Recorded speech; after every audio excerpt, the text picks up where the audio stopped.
Hello, insomniacs, fellow night owls. Or maybe you're an overnight driver, maybe security somewhere, or at the plant. Anyone pulling the graveyard. Welcome to the night shift.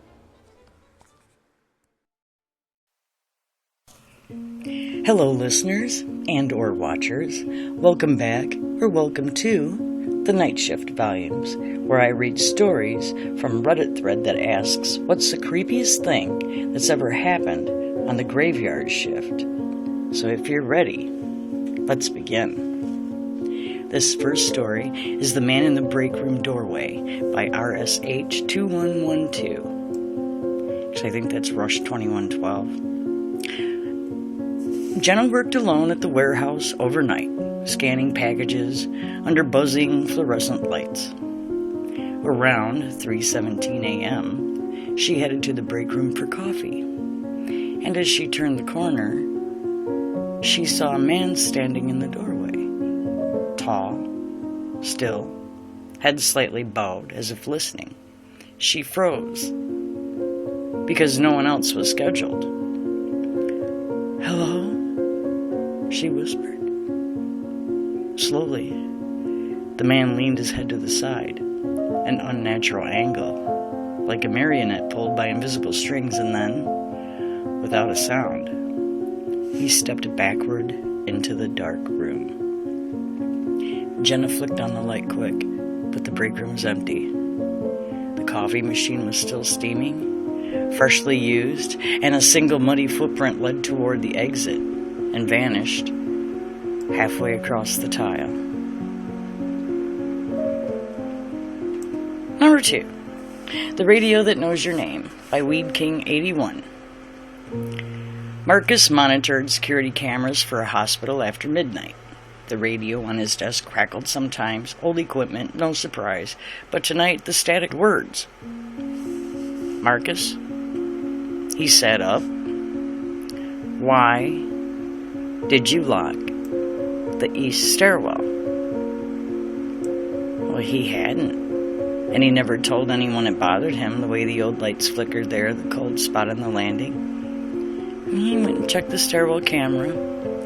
The feed was dark except for a faint figure standing just behind the door's small window, fogging the glass from the inside. The radio hissed again. "Let me out." Marcus muted the radio, but the knocking on the stairwell door echoed through a hallway a moment later.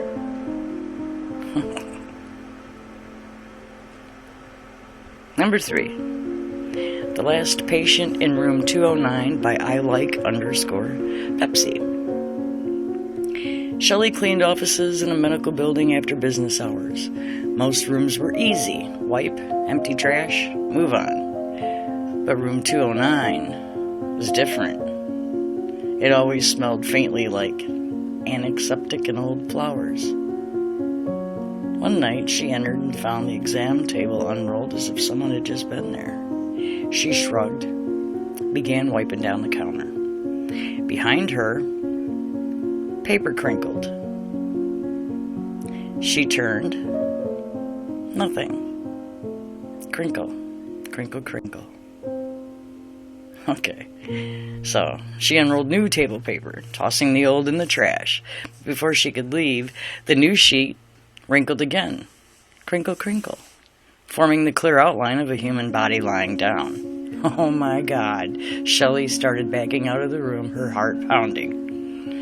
The building manager later told her no patients had been in room 209 for 3+ years, ever since a man died quietly during an appointment. The room hadn't really been used since. Number 4. The Copy Machine That Prints After Midnight by 01 Mercenary. Devin worked third shift at a downtown office tower doing IT maintenance. And after midnight, the building felt hollow, full of echoes and faint humming from the HVAC system. At exactly 2:11 a.m., The copy machine on floor 6 started printing. Devin sighed, thinking someone had left a scheduled job. But the pages were blank, except for a dark silhouette printed in the center, distorted like a shadow cast by nothing. More pages came through, the silhouette, seemingly on the paper, getting closer, bigger, closer, closer. On the final page, the figure's face pressed against the camera, eyes sunken, mouth wide. The office lights behind Devin flickered. He turned slowly and saw a long, stretched shadow on the wall, one that didn't belong to him.